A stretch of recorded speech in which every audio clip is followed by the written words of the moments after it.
e per me è un onore e un privilegio essere oggi qui con i rappresentanti del Fogolar Politic di Udine,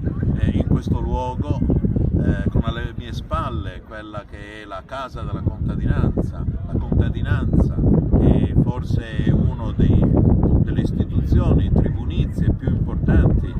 nella storia rinascimentale dell'Italia, per impegnarmi, come peraltro ho già fatto nei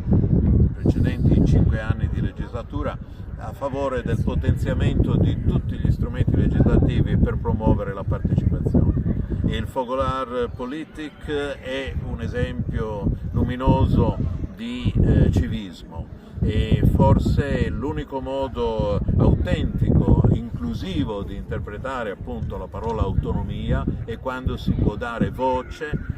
forte, sostenere la voce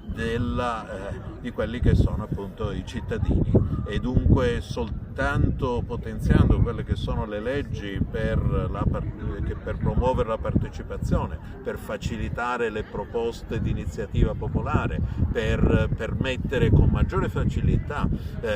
di sottoporre a referendum popolare appunto tutti i provvedimenti legislativi, che si può davvero restituire la dignità